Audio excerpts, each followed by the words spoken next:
I was only 6 when she made me cry in front of a hallway full of kids.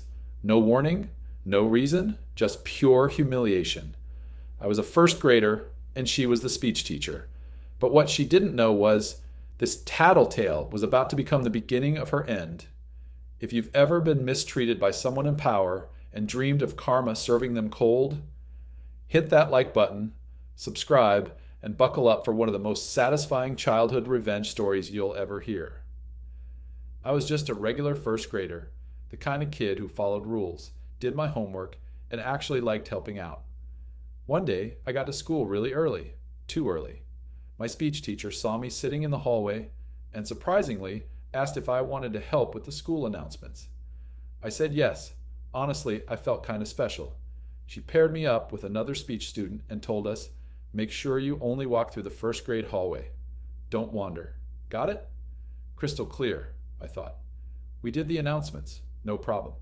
But on the way back, the other kid started acting weird. He was running through random hallways, opening lockers, knocking on doors like it was a game. I told him to stop. I even said, "I'll tell the teacher if you don't cut it out." I never actually did. I didn't even think it was that serious. But I guess he got scared. Because he ran and told the speech teacher I was being bad. He flipped the script and threw me under the bus. Later that day, during second block, the speech teacher called out her students. I stepped into the hallway, confused, and right there, in front of other students, she went off on me. "You like tattling, huh? Snitching for attention? Want a referral slip?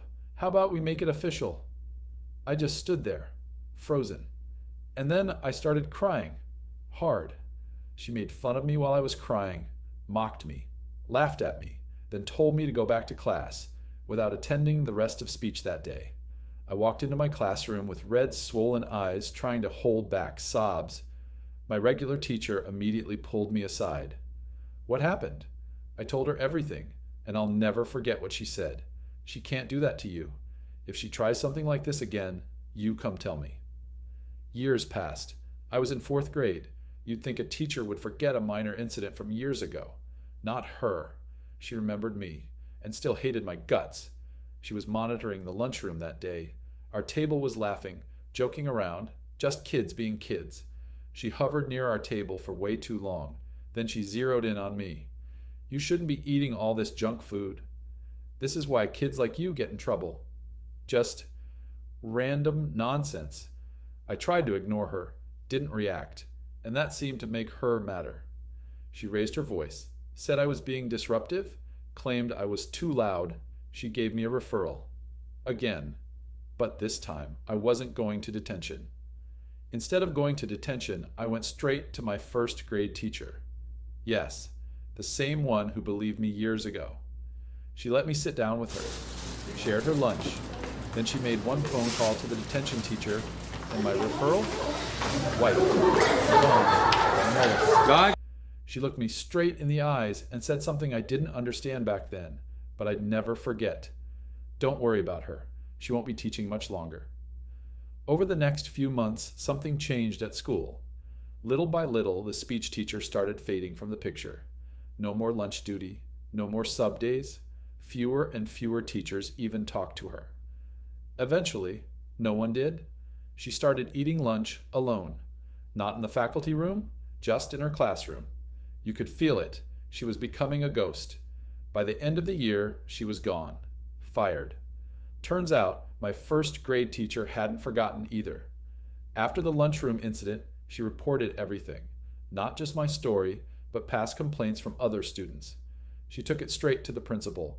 The principal already had a file on her. Turns out, I wasn't the only kid she humiliated, berated, or belittled. I was just the last straw. So while I never yelled, never got loud, never even tried to get revenge, I was the domino that made her whole tower fall. She thought she was untouchable, a teacher towering over little kids, using power instead of kindness. But she forgot something. Kids grow up. They remember. And sometimes they have the right adults watching their backs. She made me cry in front of my friends, made me feel powerless. But in the end, she lost everything. And I didn't even need to raise my voice. You never forget how people treat you when you're young. especially when they use authority to humiliate you. But you also don't forget the teachers who stood up for you when no one else would. Karma doesn't always come with fireworks. Sometimes it shows up quietly and completely. If this story gave you chills, hit that like button and subscribe for more real-life revenge tales. And let us know in the comments. Have you ever watched karma hit someone who totally deserved it? Until next time, stay strong, stay kind, and never underestimate a quiet comeback.